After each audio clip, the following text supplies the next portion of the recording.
Audio test, audio test. The Peralta College board meeting will begin soon here at the Peralta College's boardroom, October 8th, 2019. The Peralta College's board meeting tonight, audio test. The Peralta Colleges include Berkeley City College, College of Alameda, Linney College, and Merritt College. Peralta Community College District, October 8th, 2019, 7 p.m.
Good evening, Peralta community. This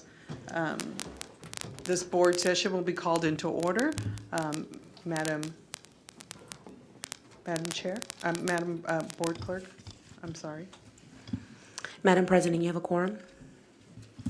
Thank you. We will stand for the Pledge of Allegiance led by President Burns. I pledge allegiance to the flag of the United States of America and to the republic for which it stands, one nation, under God, indivisible, with liberty and justice for all. Thank you. Please be seated.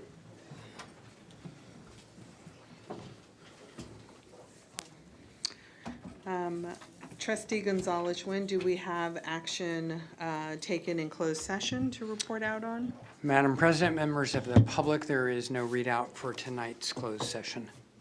Thank you. Can I have approval of agenda, please? So moved. It's been moved and second. Roll call, please. Who? Isabel Dabrowski. Really? She died a year ago, July. I did not know. It came out in the trustees quarterly. And I was like, oh, that was a shame. She said last July. Student Trustee Stanley. Yes. Student Trustee Contreras. Present. Trustee Withrow. Yes. Trustee Handy. Yes. Trustee Gonzalez-Yuen. Trustee Napoli-Abella Reese. Trustee Brown. Yes. Trustee Bonilla. Yes. Thank you. Motion carries. Thank you. Before I move on to Associated Student Government Reports, Trustee Gonzalez-Wynn, can you please let us know why we're missing our Vice President of the board tonight? Thank you, President Pinilla. Tonight is Yom Kippur, started at sunset, and unfortunately, this was an embarrassing oversight that we scheduled a board meeting on a high holy day for the Jewish faith. And I'll personally apologize for that, and will take steps to write board policies so that this will not happen again. And so Trustee Weinstein is with her family tonight. Thank you for that. We will move on to 2.6, Associated Student Government Reports.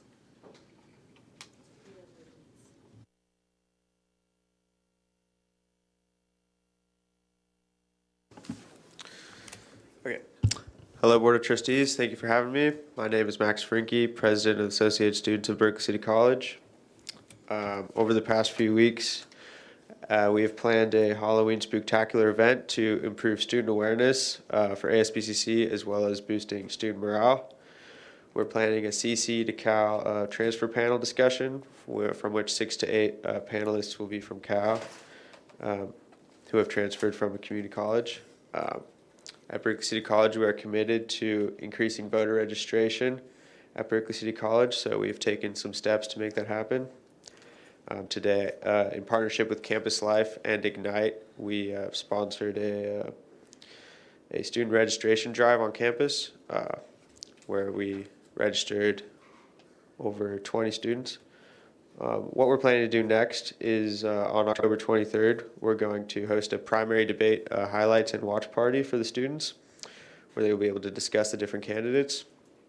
And then on November 5th, we'll have another discussion so that they can make informed decisions when the elections come. Bigger picture, the food pantry has finally arrived. We currently offer free produce every Monday, but we've taken the next step to offer non-perishable goods on every Wednesday and Friday from 10 to 1 starting on November 4th.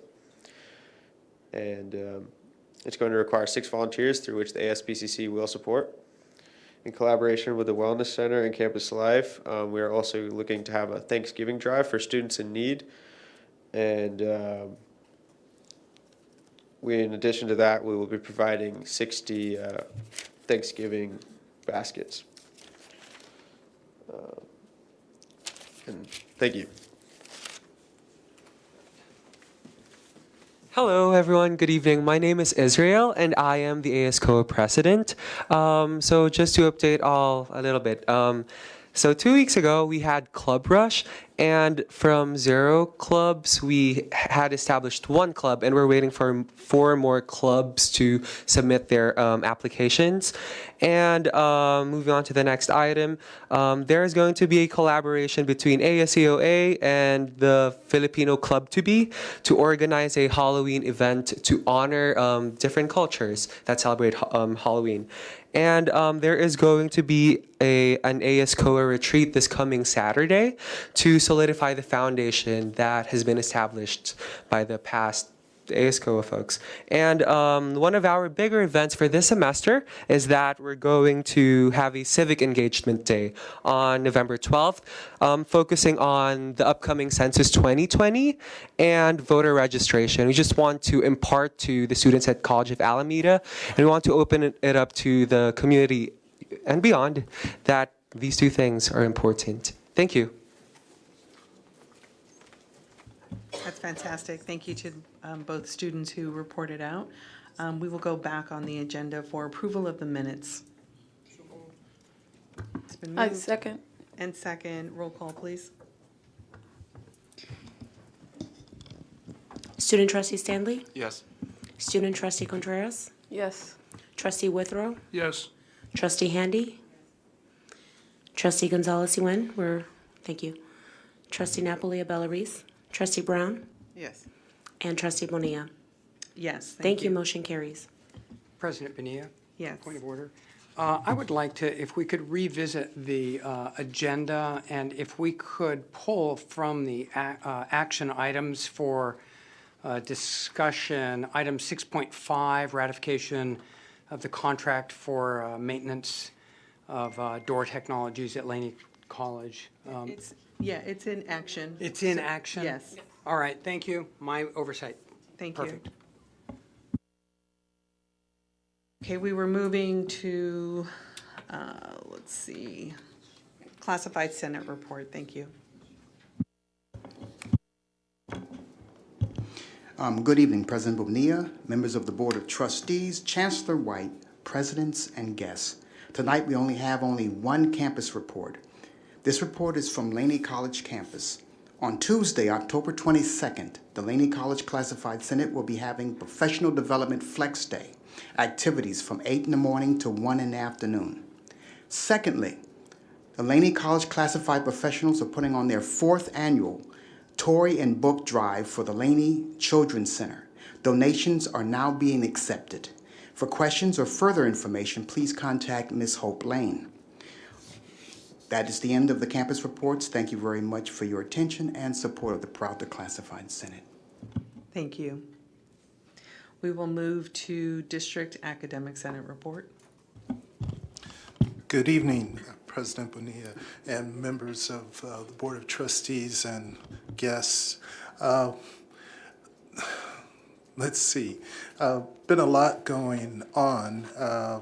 We're in our 7th week now, and so everybody's immersed in it. We just heard that Merritt is not going to be in session, I guess, for 2 days because of wildfire concerns. However, of course, that impacts on classes.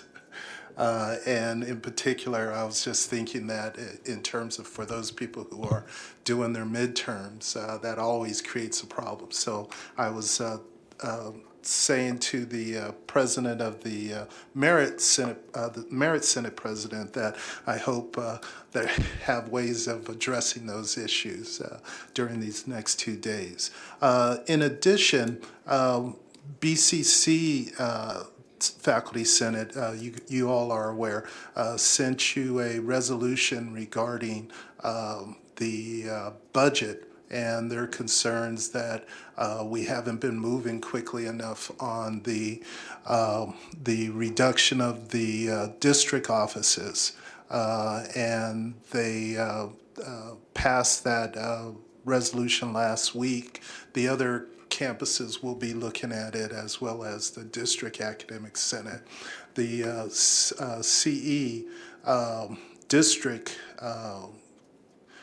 group also passed that resolution. There's concern out there that if you're making these cuts in the spring FTF, that something should also be done in terms of cutbacks here at the district. And it was reported both in CBT as well as in FICMAT, but yet there hasn't been much in the way of movement on that. There's been plans projected and so on, but action hasn't been taken. And we're all wondering, where is the board on this particular issue?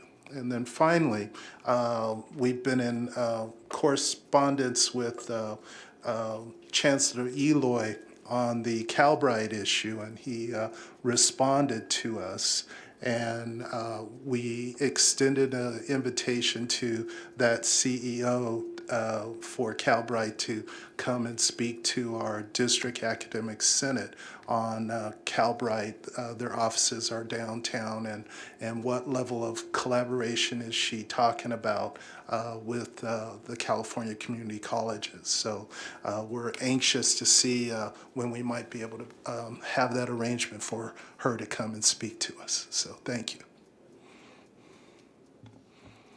Thank you for that. We will move into Chancellor's report. Thank you, President Bonilla, and good evening to everyone. board members, presidents, and audience, and a big shout out to Dr. Regina Stroud, and congratulations.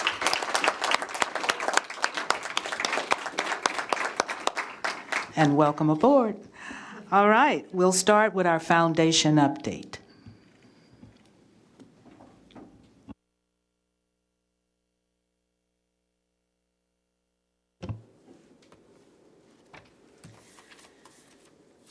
Hi, good evening, everyone. Thank you so much to the Board of Trustees and to the Chancellor for allowing us some time to talk a bit about the foundation, the work that we do, and the work that we do that we have been doing. I just want to take a moment to introduce myself. My name is Spede Viveros Walton, and I serve as the president of the Peralta Colleges Foundation. I proudly serve.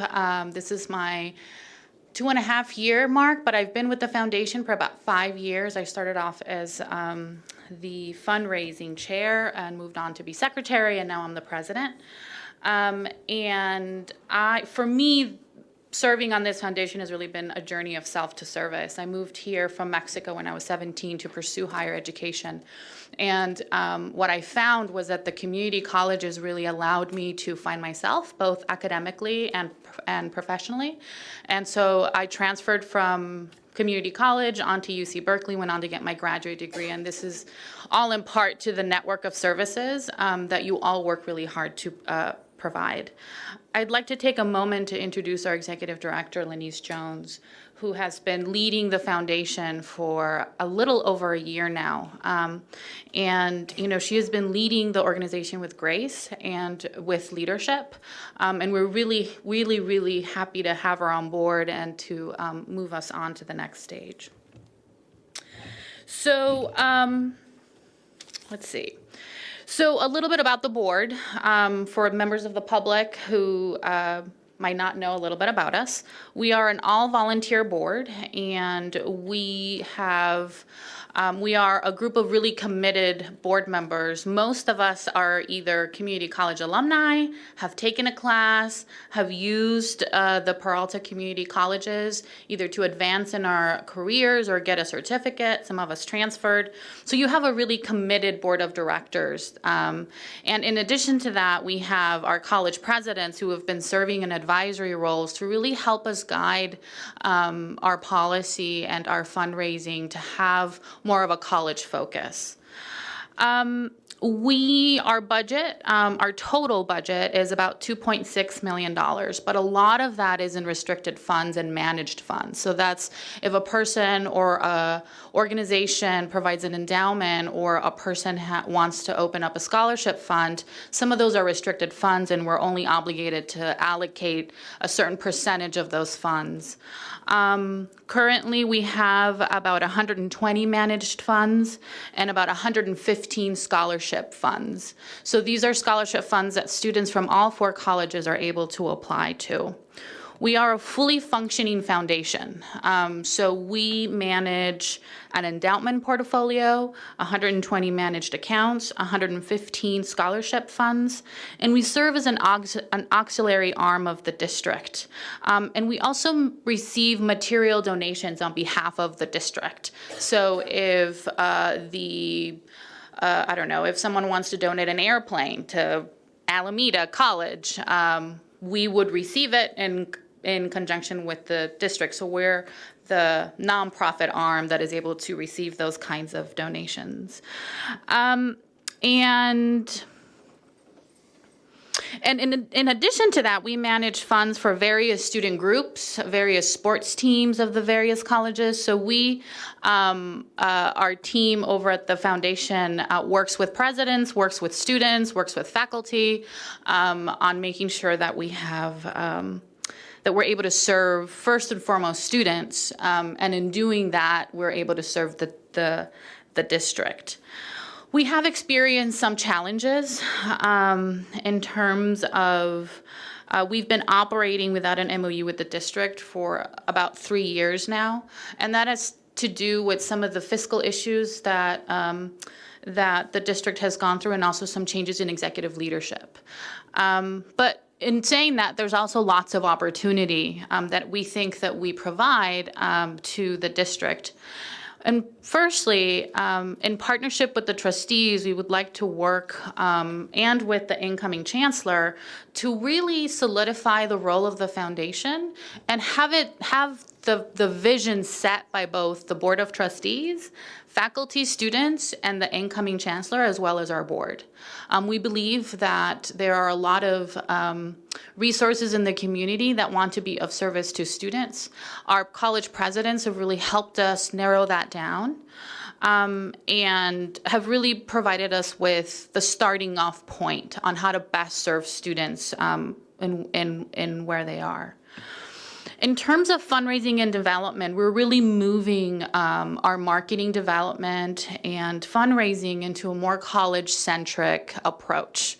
A lot of folks don't know what the Peralta College District is, but they all know where they went to school or where they went to college. They're alumni of Linney, alumni of Merritt, of Berkeley, of Alameda. And so we're moving our marketing, communications, and fund development strategy to be more college-focused so that we're better able to serve the unique needs of each campus and the students and faculty that attend and work there. And in terms of our board membership, we are in the midst of a transition. So we have some board members that will be transitioning out. They've served the total allotted amount of years that they're able to serve. So they will be stepping down from their positions, and we're currently recruiting for board members. We have a couple of candidates that we will move forward in nomination. But what is new to this oncoming board is that we are going to be a fundraising board. That is going to be our priority, and when we're recruiting for board members, and first of all, they have to be here in service of students, in service of the district and the colleges, but also we want to fundraise money to give students those last dollar scholarships that they need in order to pay rent, buy their books, buy food. I know what it's like to live on that kind of budget, and it's really tough, and we really want to make sure that we increase the number of dollars that we allocate to students. And finally, our goal is to have a mutually agreed upon MOU, hopefully by the end of the year, so that we can start off the new calendar year and the new fundraising year with an MOU with the district. If that's not possible, we can have a conversation, but I think this is a really good first step into building a relationship with the trustees and with the presidents and with the incoming chancellor. And in closing, on behalf of the foundation, I want to thank all of you for your service to students in the role that you play in helping low-income local students get to and through college.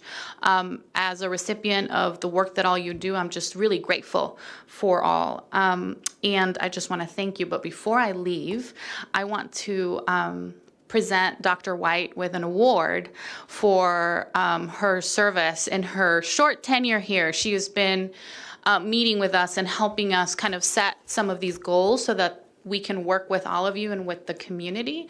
And I just want to present this to you in service and in gratitude for the work that you've done for the foundation in just your short tenure.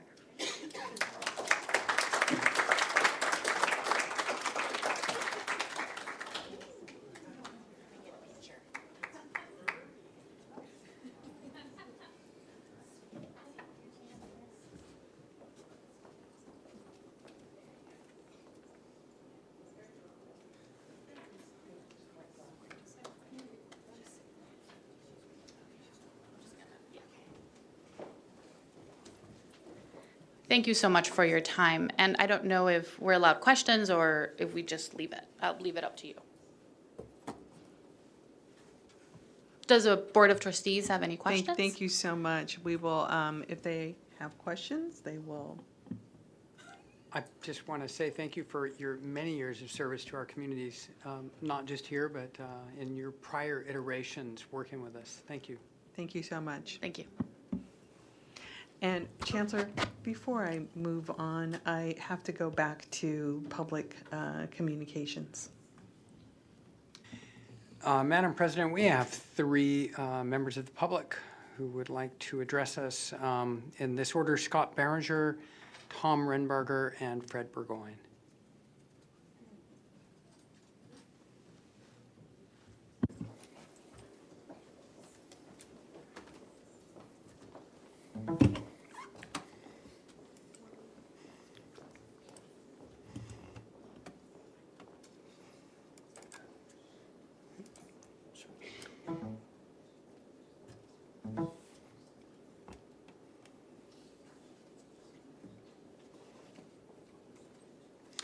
Okay, since this doesn't seem like it's going to come up, I have an alternate.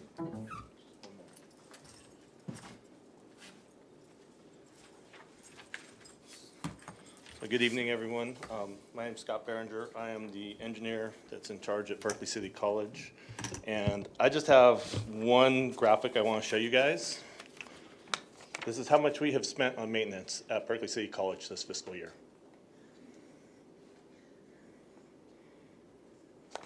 Thank you.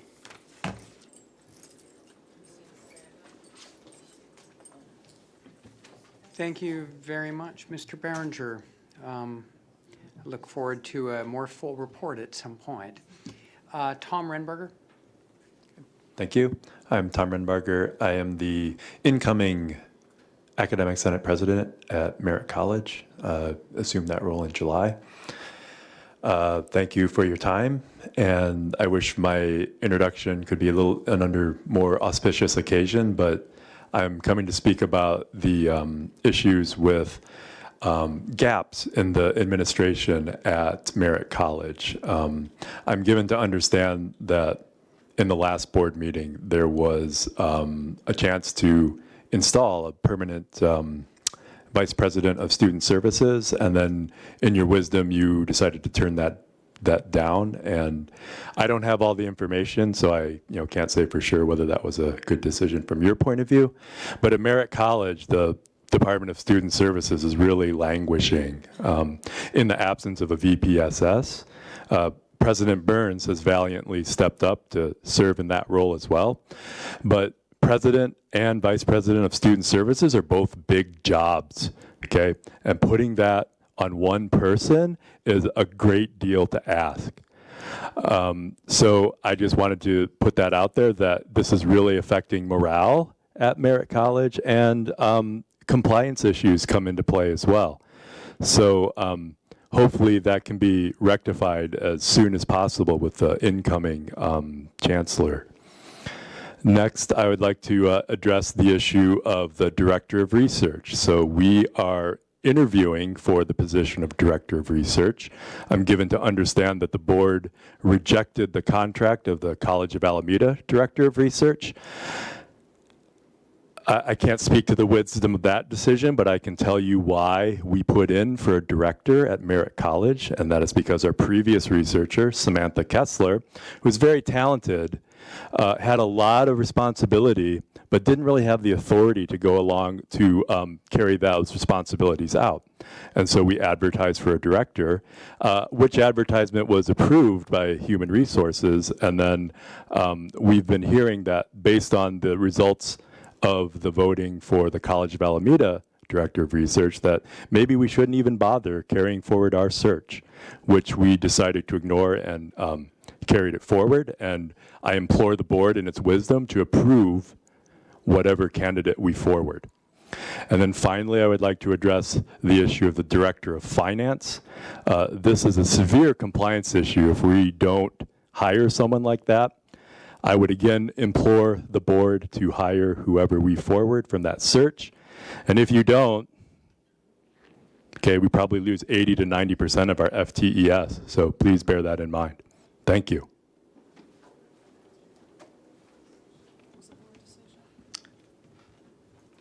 Would you like to direct that to the Chancellor, please? Yes, Chancellor, can you correct that assumption that that was a board decision, please?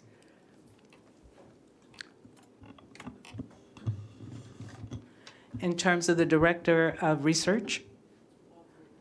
Okay, I was not at the last closed session, so I don't have any memory of the last closed session.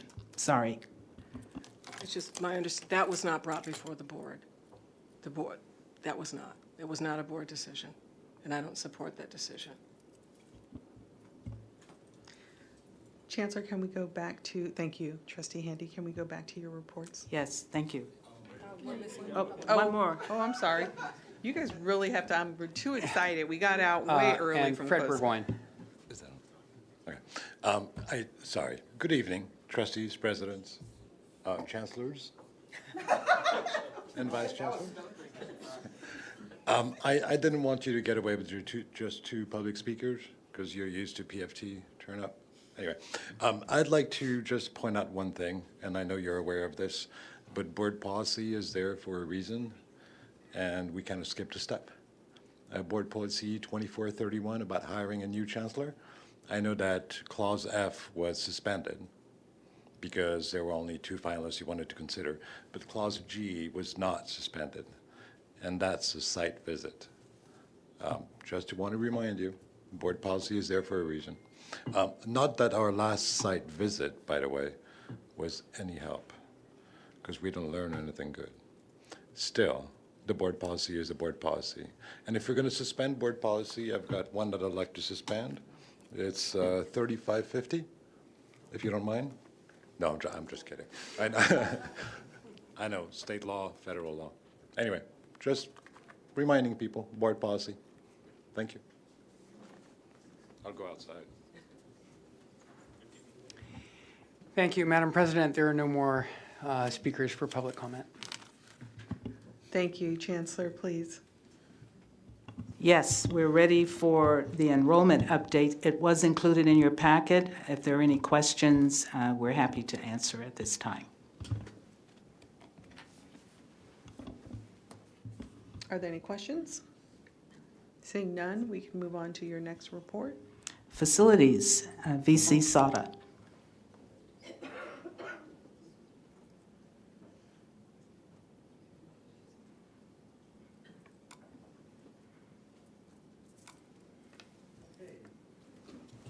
Got it.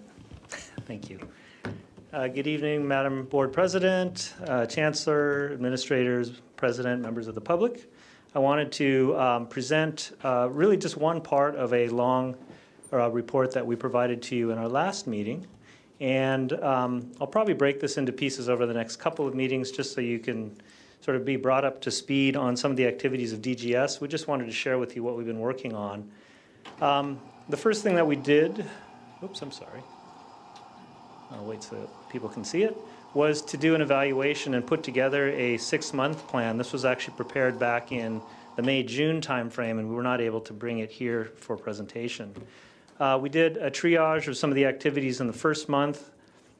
We assessed where we were, including prioritizing some of the ADA challenges that we had. In the third month, kind of in the middle of the summer, we began to address the second of the ADA challenges and took a close look at some of the previous back payments that we hadn't taken care of and put together org charts. And you can see at the bottom there of the presentation, it says an RFQP for the Measure G program manager. We're a little bit behind on that, but I wanted to share a few slides from this presentation with you about that. August, the original program management SOP, which is a statement of proposals, was supposed to be due. That's now going to be coming in October. So we're a little bit further behind than we anticipated, but we're making great progress. Going forward, here we are in October, so I'll kind of skip over to that. We were hoping to have a presentation on the bond spending plan, which we will provide to you. It's going through the participatory governance process right now, and we'll be presenting it to the PGC later this month. The reason I wanted to make this presentation was to share with you the progress we've made in the program manager solicitation process. The solicitation would be based on 2 different parts. It has part A as scope of services, which you can see there listed from A to I, include pretty much high-level program level related issues, including financial management, program controls, planning and design management, quality assurance and quality control, and so forth. Part B of the program management RFP is the qualifications and scoring. It will be based on the firm's history, their organization, and the experience of their key personnel. Will also be measured highly on their key qualifications and technical approach, which includes 7 sub-bullets. We can't ignore the financial strength of the firm, and we'll also be asking them. It's a 2-phase process, and in the second phase, which is the interview phase, we'll be asking for a pricing proposal. And then finally, the attachments and disclosures. I won't go through all the details here, but it does include a sample contract. Our expectation is that if there's any red flags, that they would be flagged beforehand so we could analyze them before we actually select a final vendor. Some of the other activities we've been doing, this is a slide of a workshop that we had with DGS and Finance to explore some of the challenges we were having in our payment process system and our contract process system. We're still working through this, but we've definitely made great improvements and great strides. I wanted to share with you because I'm proud of our team. It's been we've been doing these teaching sessions and coaching sessions, and people have really been stepping up to the plate. And then last but not least, and I won't dwell on the details here because I will defer to our new chancellor as we put together a new organizational plan, but I did want to let you know that we had created a rather detailed plan. It was a 4-part plan which included our security, this is the DGS department of course, our security network, our facilities maintenance and operations team, our capital projects team, and finally our capital overall, part 3 is the internal facilities project management. There's a typo in there. And then finally, capital projects. But I do want to highlight this slide to sort of build on what our public speaker, Scott Barringer, had stated, is that we have been limited by full staff. We have approximately 12 engineers covering 1.6 million square feet of space. And in addition to that, you can see those very light blue boxes. Those are all empty positions. So you can see that our leadership for facilities maintenance and operation is basically non-existent. We really want to work closely with our new chancellor as well as you, the board, to come up with some solutions. I'll be probably making a presentation at a future date with more details about this to sort of justify why we think the numbers are where they are. But of course, you can always provide questions to the chancellor if you have any follow-up that you'd like to ask. And I'll end it there. Thank you very much. Thank you. We can open for questions. Seeing none, thank you for that presentation. Sure. And we can move forward. Chancellor? Oh, Trustee Brown. I did have a question about the enrollment report, if we could go back to that. Most definitely.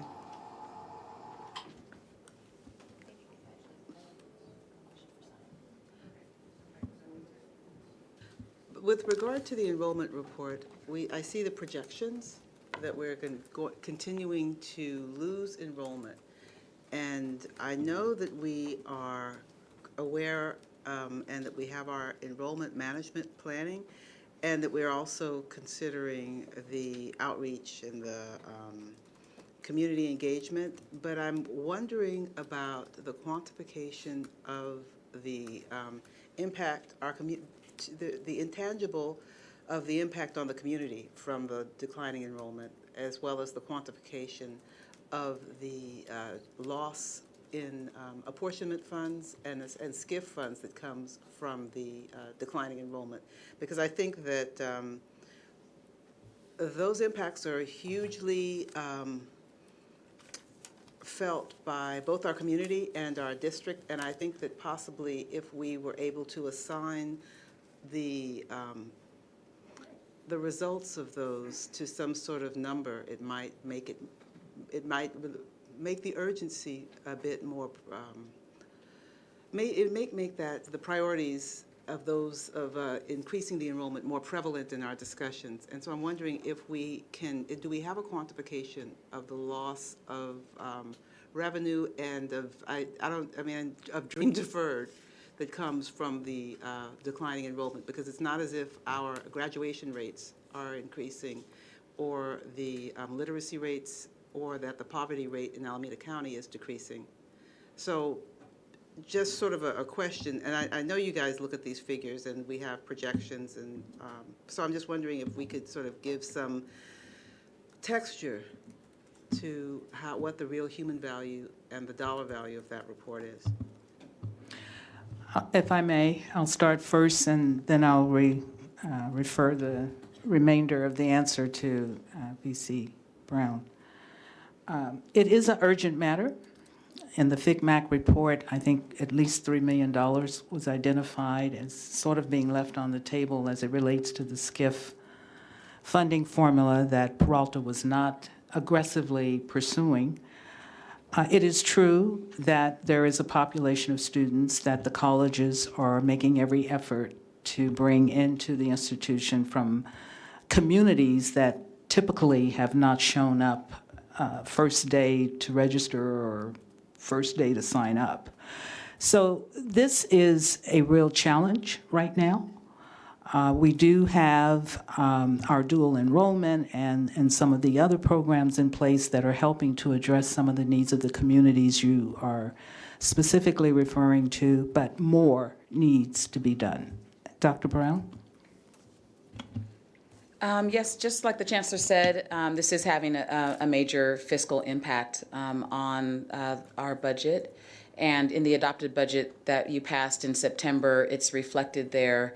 And in the millions of dollars that we're losing with this very sharp and consistent decline in enrollment. And it is impacting everything and everywhere, district and colleges.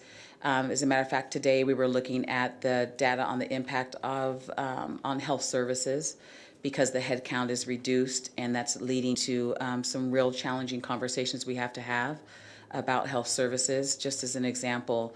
So what we do know is that in the 5-year plan that we're working on updating right now, that we have projected a very conservative enrollment over the next 5 years, residential FTEs, so that we can properly project what the 5-year budget will look like. And as the Chancellor stated, all of the colleges are working very diligently on increasing enrollment and increasing persistence and graduation and success, and we are having some successes in those areas. So we just keep working at it. One thing I will add too is that there's a lot of things happening this fall around enrollment management. CBT is assisting with some really important pieces of that as well. And so we're looking to see some changes that will impact the schedule, the knowledge base amongst our department chairs, and increasing efforts from marketing, from the district marketing office as well. This will be an ongoing effort with enrollment management going forward because it has to be. As we know, the SCIF funding formula is changing in the percentages based on enrollment versus student success, with student success gaining more of a percentage in terms of funding and revenues coming to the college district. So this has to be a top priority. Thank you. Trustee Reese. This question is for Vice Chancellor Sata. Sorry, I should have had you or asked this when you were at the dais. Question for you.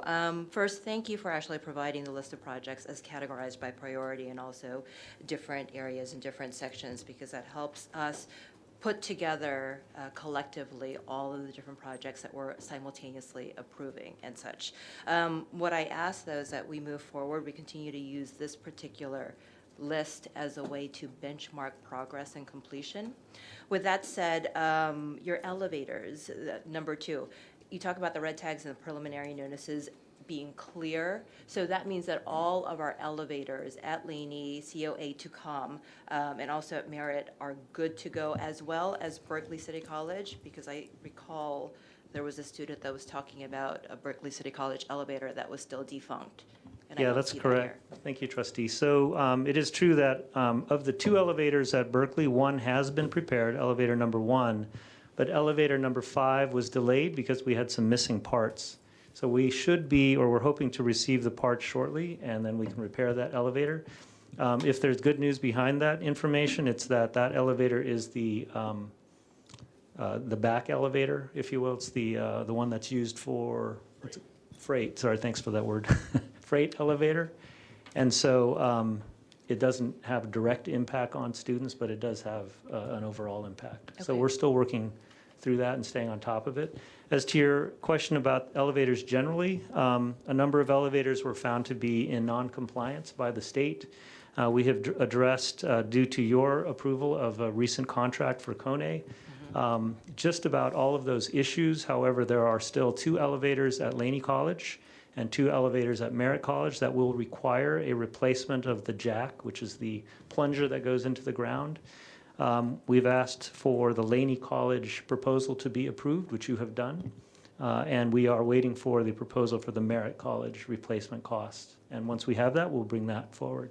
So we're making great progress. We're not there yet. I guess we've said this before. It took a long time to get to this position, and it won't be able to be corrected overnight. But I do want to assure you that we're working hard to get it corrected, and we have been making progress. Great. And if you could let us know as they come forward and are completed, Absolutely. that would be fantastic. On that note too as well, Measure A. So it's good to see that you're both looking backward and forward. So once again, thank you for that. Could we get at some point soon a project status report? Because our website still goes to 2014 in terms of all of the projects that either are in progress or have been completed, and we need to kind of get that in writing and clarified. So if that's on its way over in written form, that would be fabulous. Yeah, we'd be happy to provide that. In fact, the linkage between Measure A and Measure G is contained in the bond spending plan that I spoke about earlier. And that is going through the shared governance process currently, and was approved by the District Facilities Committee, and is now making it to what we call the PGC, Participatory Governance Committee. So once it is approved there, we would then bring it to the board for approval. So things are dovetailing nicely, because that would, with that plan, the new program manager, when they come on board, will already have the steps that they need to know and which projects to start with. But of course, we're happy to bring the remaining projects for Measure A to your attention, so you know how they fit together, and then how they are sort of dovetail into Measure G. Okay, thank you.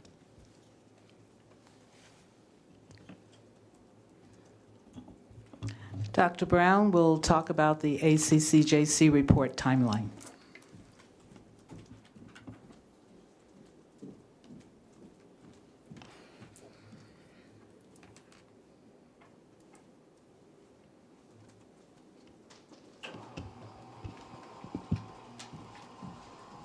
Good evening, Board of Trustees, colleagues, and community. I have just a few slides to talk about the update of the 5-year integrated financial plan that we're currently working on, and to share a timeline with you.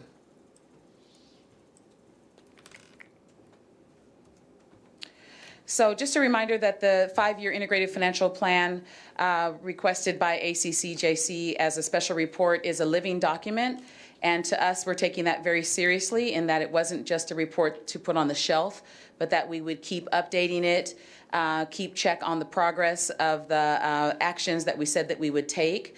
And also that plan was integrated from the colleges through the district, and that we took very special care around shared governance, presenting it multiple times in front of the PBIM bodies, as well as to the FAS email for all kinds of input.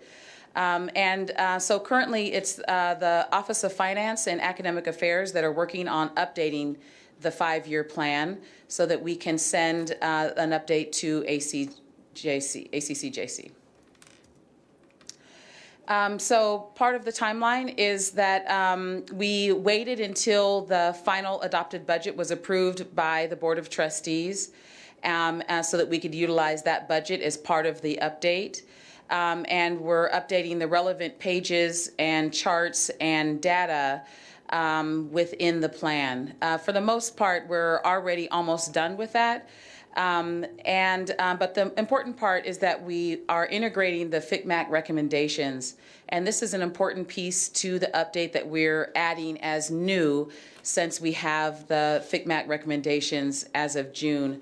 So we're aligning those in a crosswalk fashion with the 5-year integrated plan to make sure that we're addressing each of the items, as well as the items that were in the 5-year integrated plan.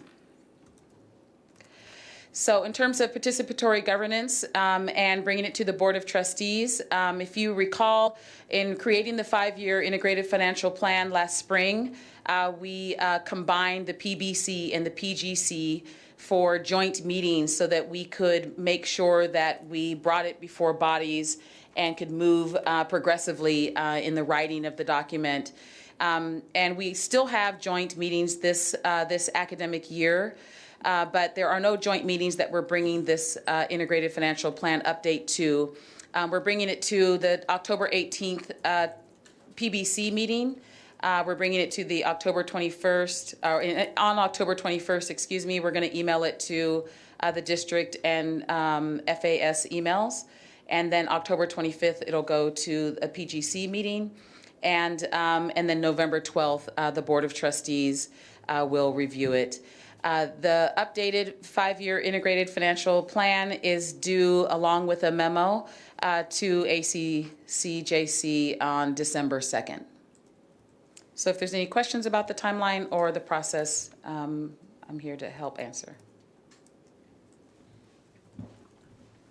Thank you for that. Questions?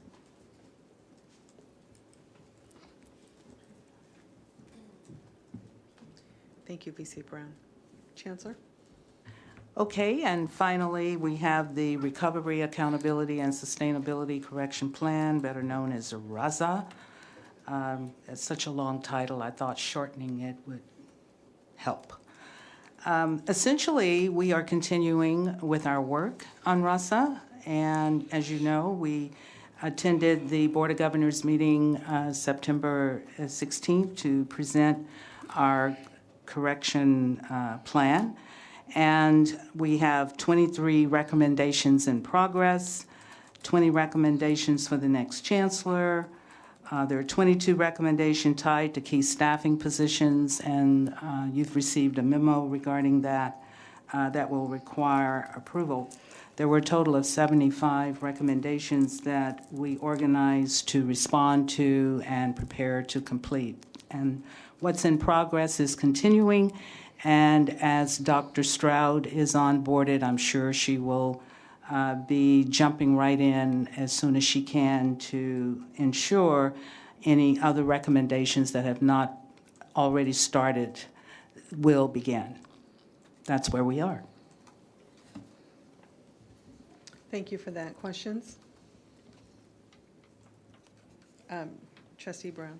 I just have my one reiteration of comment that we should include La Raza in the Raza. We do not have a conversation with the people we serve.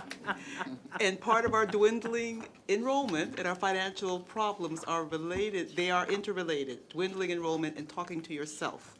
If we were able to have a greater engagement with the community, we could serve their needs better and they would know that we're serving their needs. And I think that we just need to include La Raza in the Raza.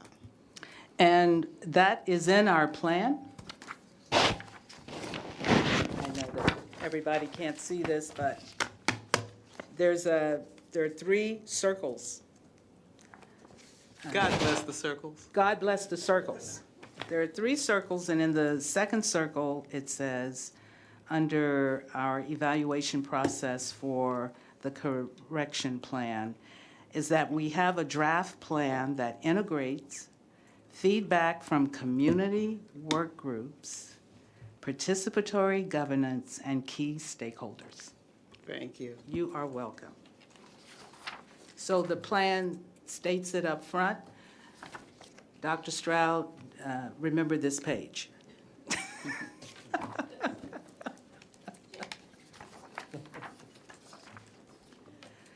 That concludes the reports. Thank you. Any other questions? Seeing none, we will move, thank you for that, Chancellor.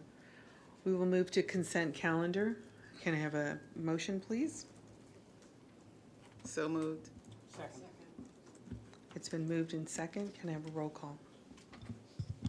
Student Trustee Stanley? Student Trustee Contreras? Yes. Trustee Withrow? Yes. Trustee Handy? Yes. Trustee Gonzalez-Yuan? Trustee Napoli Abella-Reese, Trustee Brown, Yes. and Trustee Bonilla.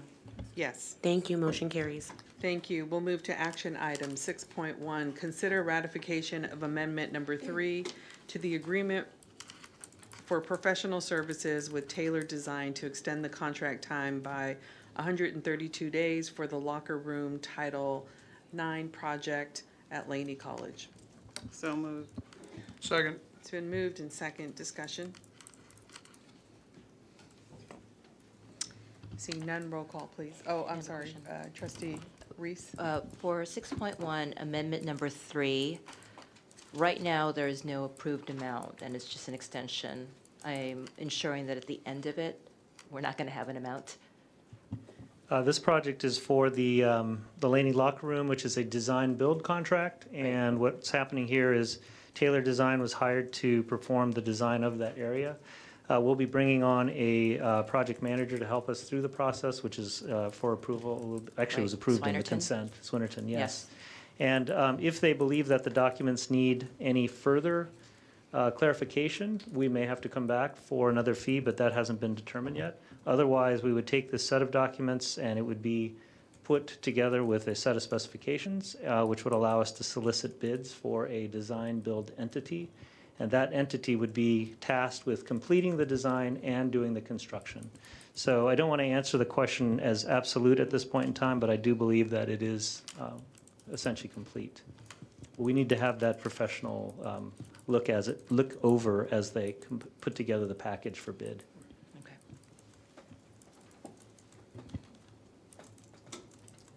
Trustee Withrow? Did you have a question? No. Okay, we'll just turn off your. As a follow-up to Trustee Reese, given that this particular item is a Title IX, I believe it's under consent decree, can we get a project timeline for this on execution of project? What we believe the status of the project is? Any cost variances related to change orders and any other specific status that is relevant to that particular project? Yeah, a couple things. If you so wish to do, if you went back to the Swinnerton consent item, there should be a schedule within their proposal, which does kind of high level show you what the completion dates are. The good news about this project is not subject to a lawsuit at this point in time, but it is subject to a Title IX complaint, which is the Office of Civil Rights. So we are moving along as quickly as possible so that we don't end up with a lawsuit. The project should be finished in 2021, if I'm not mistaken. Just one point of further clarification. As VC thought it was saying, this isn't subject to litigation, and this is not a part of a consent decree. This is part of an OCR resolution agreement. Thank you for that clarification. I think it would be helpful on sensitive items like this to have a fuller picture that includes such a timeline. It's just critical. We know that this project has started quite some time ago and has had some starts and stops, and I don't think the board has a very clear picture of the entire project. Thank you. And if I may add to that, it has been a bit confusing because the locker room situation has been going on for a while, and if one looks at the historical board documents, Taylor Design, and there have been quite a few amendments and contracts for the feasibility and such. And so when I saw the Swinnerton for 1.2, it does worry me, and then I looked at this Taylor Design for 0 with a pending date, and now also not realizing that it is not necessarily 0, but there might be more funds that we may have to accommodate for later on. So going back to what Trustee Jolina was saying, or President Bonilla was saying, if we could have a fuller picture, I think that would be helpful for us so that we're not putting the pieces of the puzzle together on our own. Sure, absolutely. And just so you know that if you wanted to look at the final page of the Swinnerton contract, there is a project schedule there. Right. Which does show the schematic design, design build portion and construction portion. The project is slated to finish in final December of 2021. We can break that out for you and present that as a separate item. That would be good. Seeing no further questions, roll call, please. Student Trustee Stanley? Yes. Student Trustee Contreras? Yes. Trustee Withrow? Yes. Trustee Handy? Yes. Trustee Gonzalez-Yuan? Yes. Trustee Napoli Abella-Reese? Yes. Trustee Brown? Yes. And Trustee Bonilla? Yes. Thank you. Motion carries. Moving to action item 6.2, consider adoption of resolution number 9/20-08, declaring the futility of public bidding for previously performed work arising from unforeseen conditions and approving change orders number 5 through 9 to OHO Technology, Inc. construction agreement for the Linney College, Merritt College, and District Administrative Center Emergency Blue Phone Project in the amount of $96,343.48. Move approval. It's been properly moved. Discussion? Student trustee Romina, no? Okay. Seeing no discussion, roll call, please. Student trustee Stanley? Yes. Student trustee Contreras? Yes. Trustee Withrow? Yes. Trustee Handy? Trustee Gonzalez-Yuen? Trustee Napoli Abella Reese? Yes. Trustee Brown? Yes. And Trustee Bonilla? Yes. Thank you. Motion carries. Item 6.3, consider ratification of an independent contractor consultant services contract with Opening Technologies, Inc. to assist and repair doors and finish hardware at the Linney College campus in the amount not to exceed $14,804.50. This ratification will ensure partial compliance with the American with Disabilities Act requirements addressed under Payne versus Peralta. Madam President, if we could move items 6.3, 6.4, 6.5, they all deal with comparable issues, same company, same general issues of door access. We have a second for that, thank you. Seeing no opposition to that, we'll go ahead and take roll call on. Madam President? Yes. I've got a Oh, question. you have got, you, okay. Thank you. On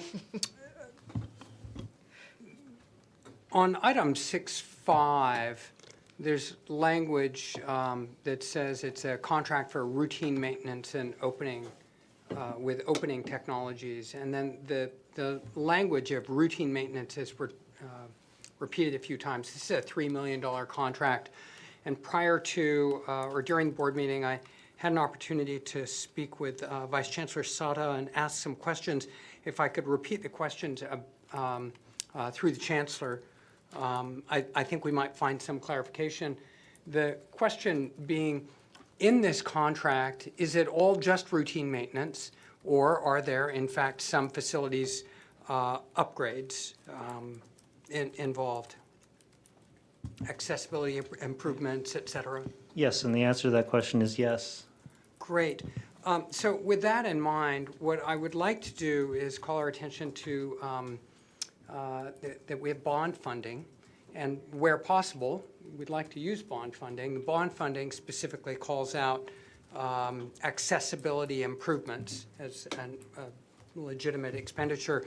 And so what I would like to do is in item 6.5, if we could amend the language so that wherever it says routine maintenance, it should say accessibility improvements and routine maintenance, so that it's clear that, in fact, we're doing accessibility improvements here and not simply routine maintenance. So I believe that in item 6.5, that language is repeated twice. And then what I would like to do is note that when items used to come to the board, contract items used to come to the board, they would often include a source of funding. And okay, so in some of these it says that, in some of these it doesn't. But what I'd like to do is amend this language so that it says where applicable, bond funds shall be expended to pay the costs of this contract.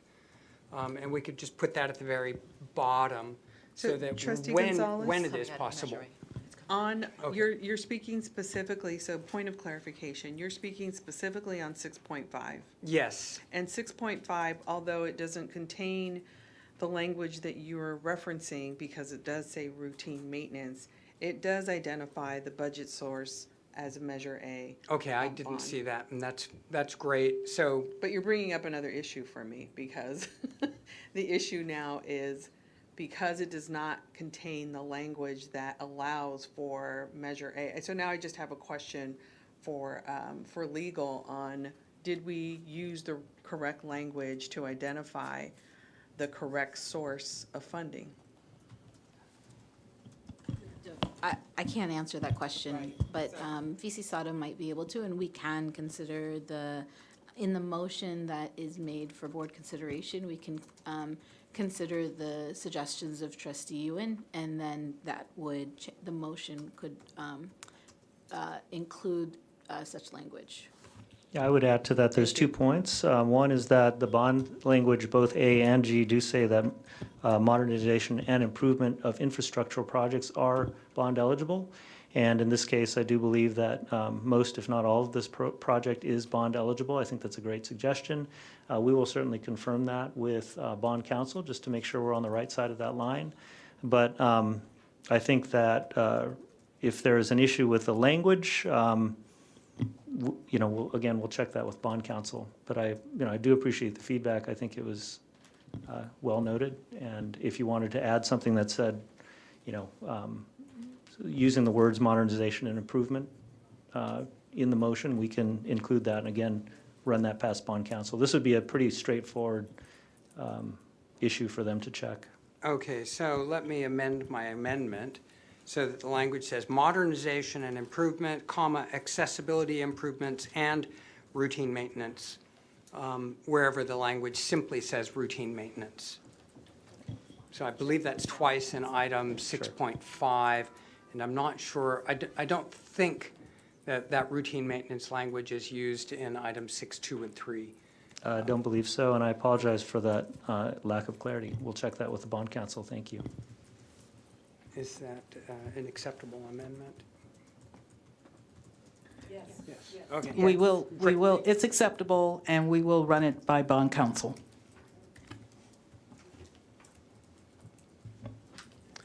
Any other questions? Seeing none, can we have roll call, and can you please call back the items that you are, we took them in a group.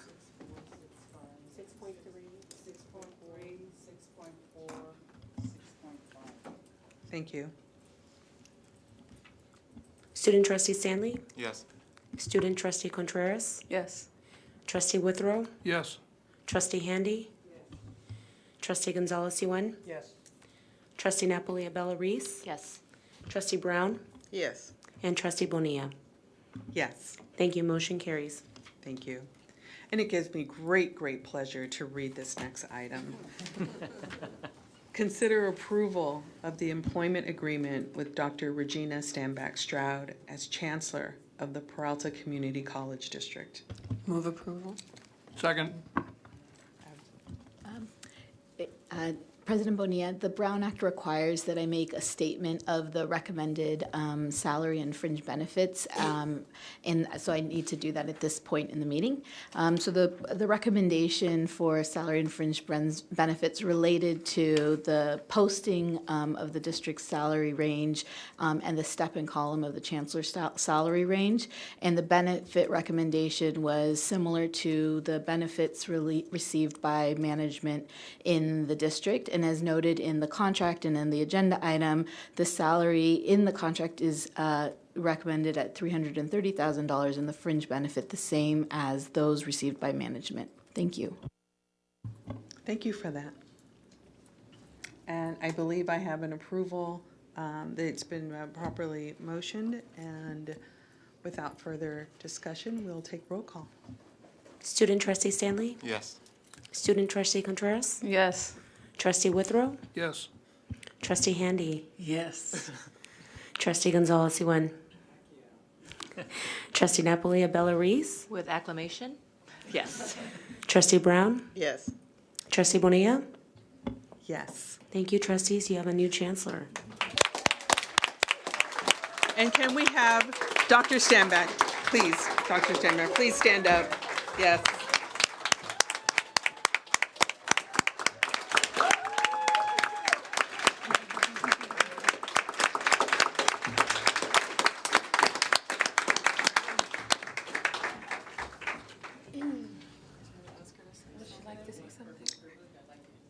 Oh, please come to the mic. Yes. Thank you to all of you. It's exciting to see that vote. I'm excited to be home. And if I just may take a point of personal privilege, I'd like to introduce you and the members of the public to my wife, Linda Collins.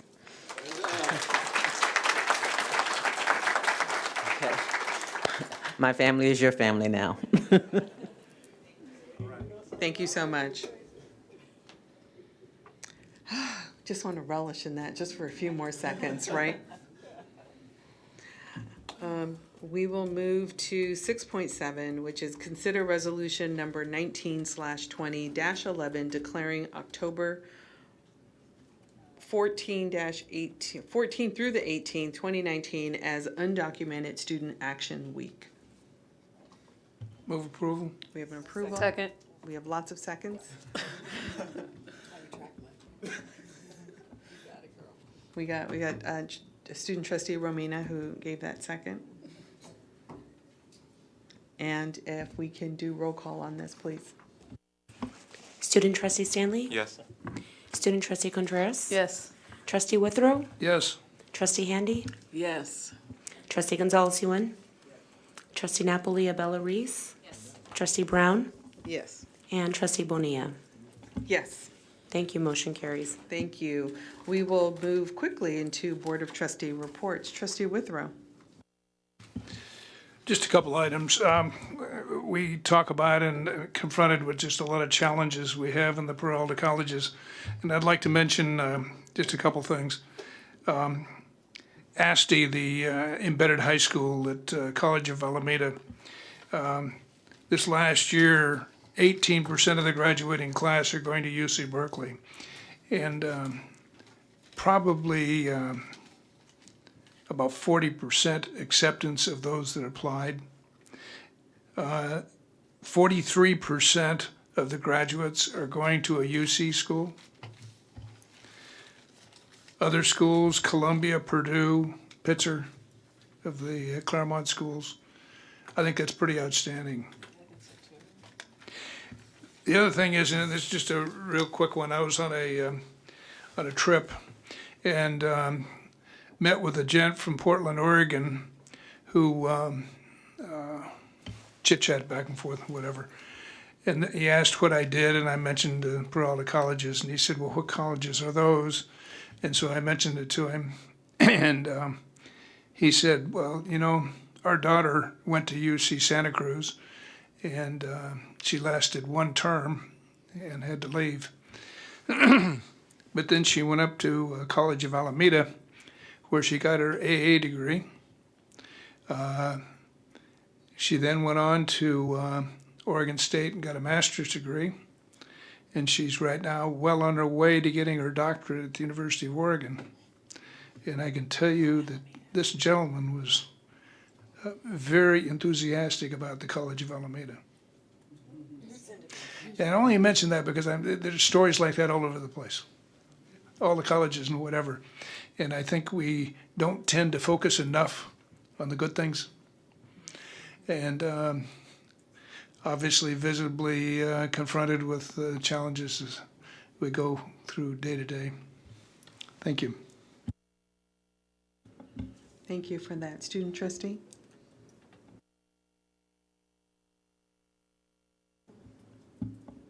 Student trustee Romina, would you like to go? I do. So for those that don't know, I'm also the vice president for the Student Trustee Caucus for the state of California. We had our second meeting Sunday. 60 trustee members attended this meeting, so we did it through Zoom. We are keeping very much in contact with one another. So we are working throughout the state with one another in our different districts around California.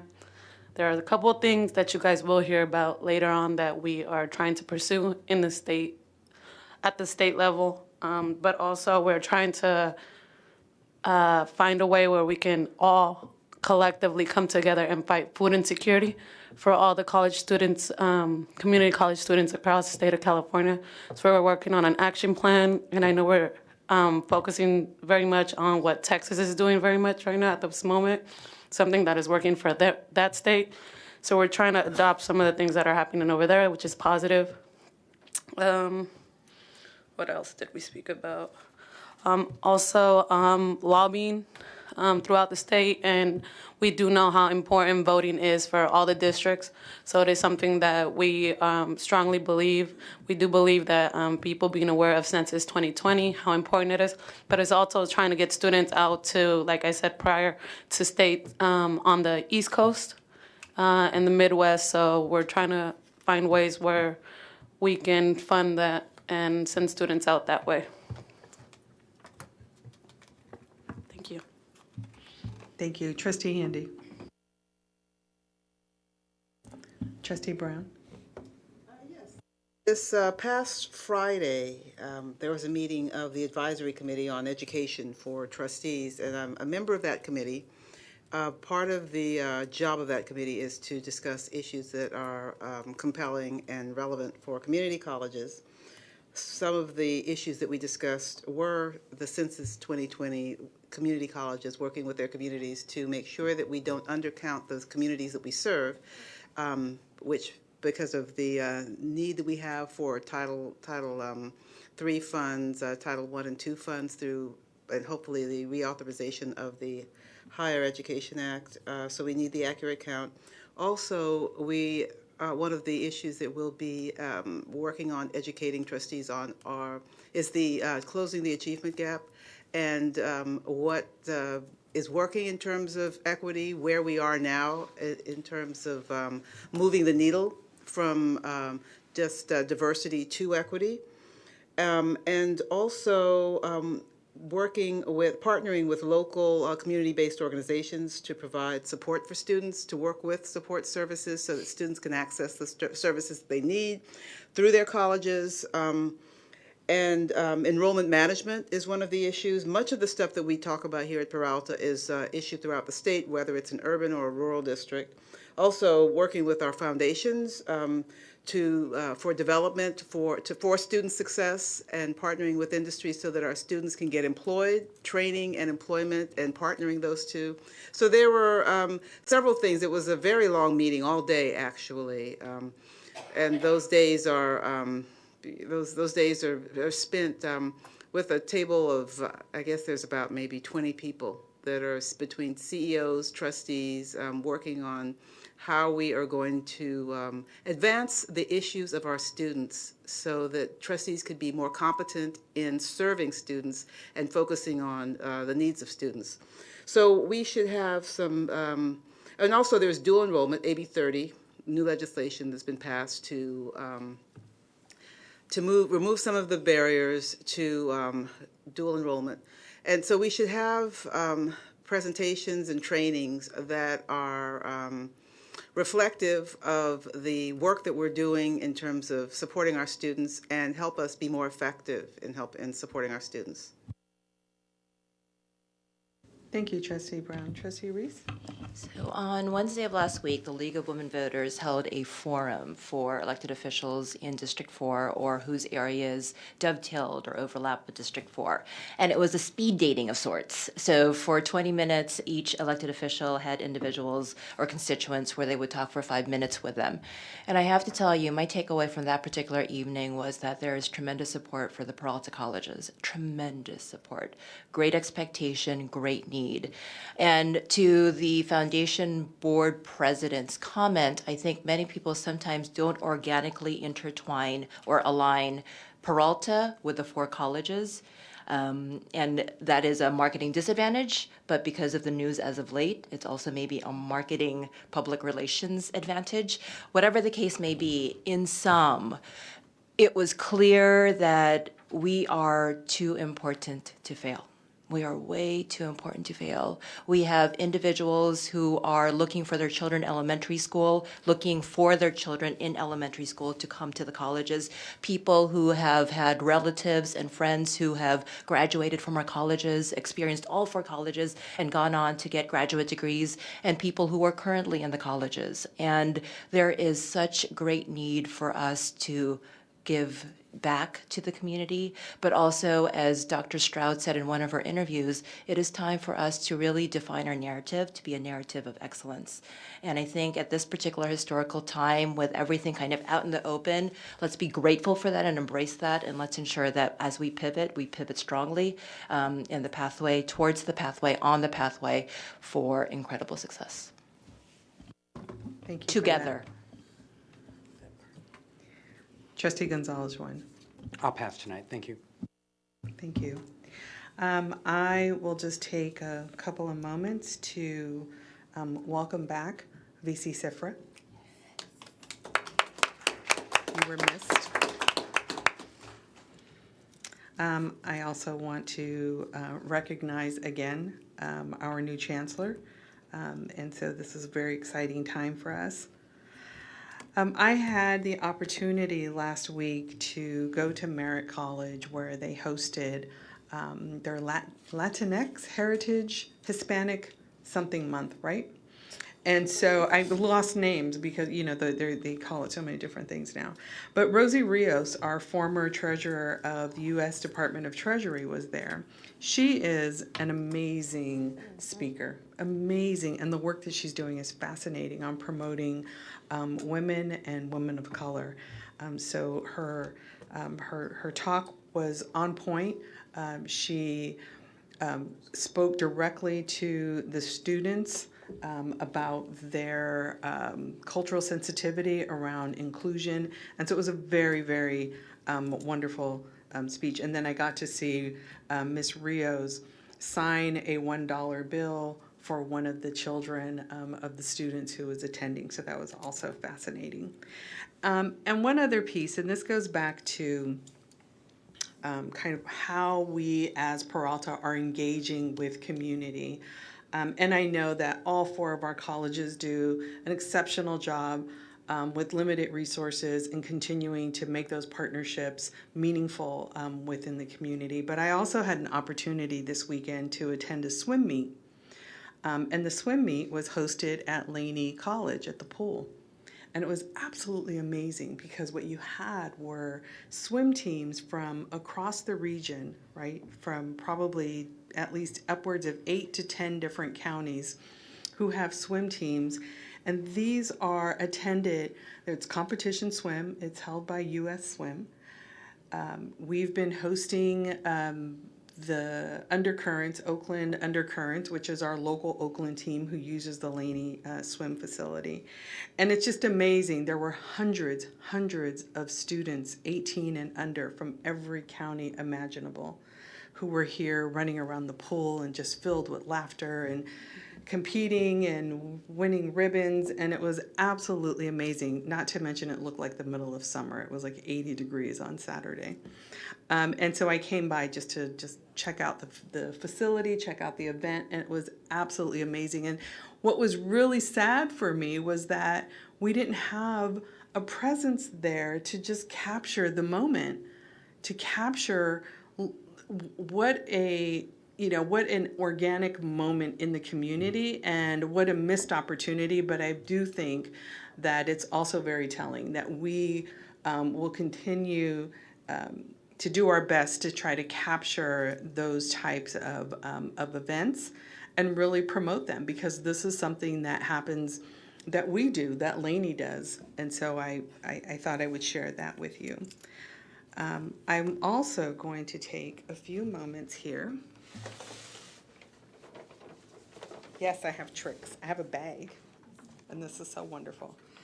I would like to ask Dr. White to come forward.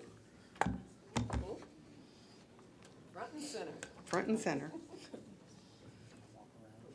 I know, and I think all the trustees should actually come down.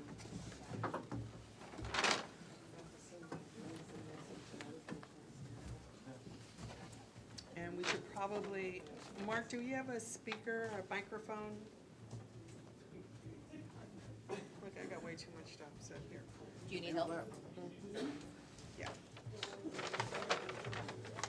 We need to hold the bag. Okay.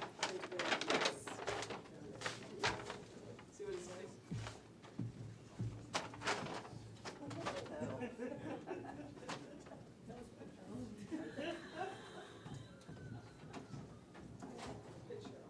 Hello. That one's working.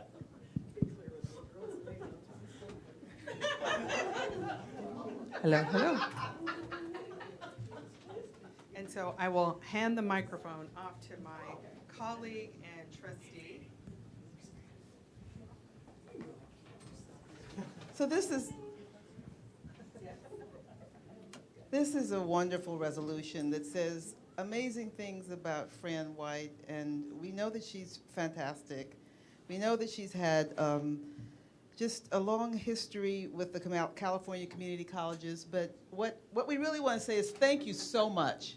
We want to say thank you for lending your talent and your commitment and your generosity of spirit to Peralta, and just the leadership, the courageous leadership that you've provided.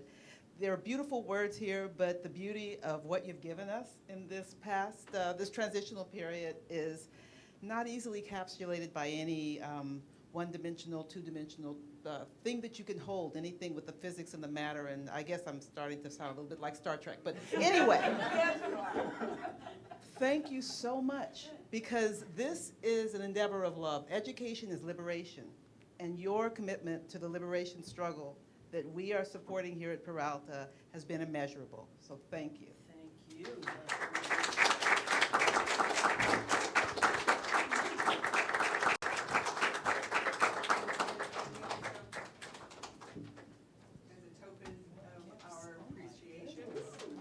So she's gonna know what time it is to get out of here. It says I'm gonna put in Dr. Frances L. White, in recognition of your service to the Peralta Community College District from the Board of Trustees. I am impressed. I love it. Thank you so much. I am truly impressed. It has been quite the sojourn, and you all know what I'm talking about. This is a very engaged board, a very caring board. They want things to be right and fair and good for students and staff. And we've had our moments of laughter, and we've had some other moments too, but we won't go into that. I am very pleased that I was able to come in at the time I did to help. And I certainly am proud of the fact that we've been able to get as far as we have together, and it's going to get even better with your new chancellor. So thank you. And Dr. Stroud, if there's anything I can do to help you at any time, you know my number. Yeah, thank you very much.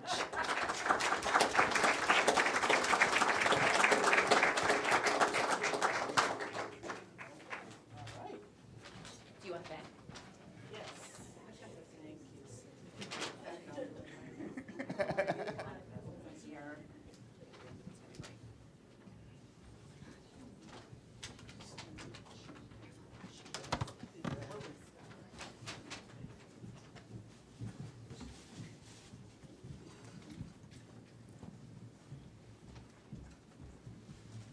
Okay, that's only you? Yes. Okay. And before we conclude our meeting this evening, we have a few announcements, and I will turn over to Trustee Handy first. Thank you. Tonight, we'd like to close in the honor of two phenomenal people who have left us this year. The first is Isabel Dvorsky from Chabot Las Positas. I was stunned yesterday when I opened my trustee quarterly and saw her picture. I was like, oh, what's Isabel doing? And she passed away on June 29. I first met Isabel over 30 years ago when I was working with a program I founded for Girls, Inc., and she was very active in San Leandro, and I just thought she was the most grandest, wonderful woman. So when I became a trustee, it was just our pleasure to work with her, and Trustee Withrow and Meredith, and I believe Julina were with us when Dr. Jackson and Isabel were with us on our lobbying trips, and she was 90 years old. She would be with us at the ACCT Legislative Lobbying Month, and she would just keep up with us, and doing her commitment was just unparalleled. So she will be greatly missed. The second is Walter Anthony Robinson.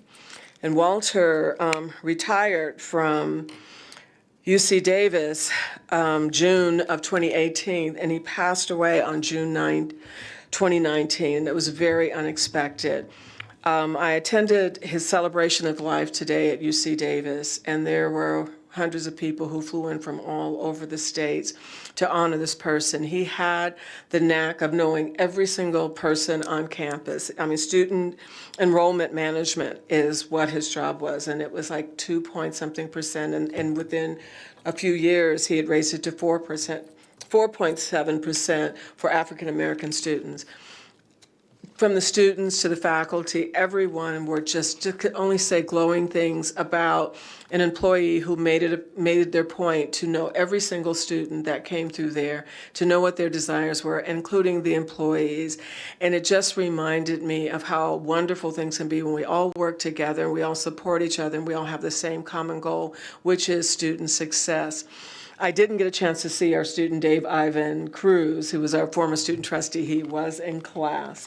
But as I looked around the campus, I was just so excited to see what our students who have left us, the environment that they moved into. Walter Robinson and I grew up together. We were both lived in the first planned Negro community in San Pablo, which is called Parchester Village.